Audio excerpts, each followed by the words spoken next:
বেশ কয়েক মাস হয়ে গেল।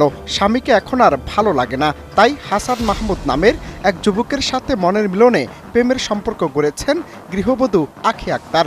স্বামীর সংসার ছেড়ে প্রেমিকের কাছে যেতে বেছে নিলেন এক ভিন্ন পন্থা। গভীর রাতে শ্বশুরবাড়ির একাধিক জায়গা ও ঘরের মেঝেতে রক্ত ছিটিয়ে প্রেমিক নিয়ে পালিয়ে যান আখি আক্তার। উদ্দেশ্য ছিল পরক্রিয়া প্রেমিকের সাথে সুখে সংসার করবেন আখি, আর গৃহবধূকে হত্যার দায়ে কারাগারে পচে মরবেন স্বামী ও শ্বশুরবাড়ির মানুষ। কিন্তু বিধির লিখনে বদলে গেল সমীকরণ, হলো না শেষ রক্ষা।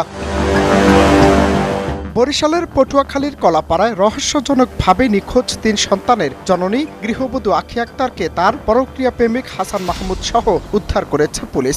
নিখোঁজের ৪ দিন পর রবিবার দিনগত রাত ১টায় তথ্য প্রযুক্তির সহায়তায় অভিযান চালিয়ে বাকেরগঞ্জ উপজেলার পাদ্রী শিবপুর গ্রামের প্রেমিকের বাড়ি থেকে তাকে উদ্ধার করা হয়েছে। এর আগে গত মঙ্গলবার গভীর রাতে পালিয়ে যায় ওই গৃহবধূ। ওই ঘটনায় এলাকায় চাঞ্চল্যের সৃষ্টি হয়েছে। পরের দিন ওই গৃহবধূর পিতা আলমগীর হাওলাদার বাদী হয়ে স্বামী আলমগীর হোসেন সহ শ্বশুর বাড়ির ৯ জনের নামে একটি অপহরণ মামলা দায়ের করেন।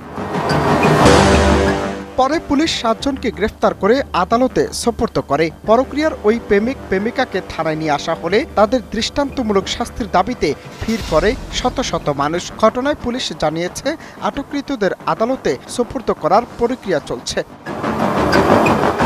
অনন্ত Hasan Masud, Bangla TV news desk.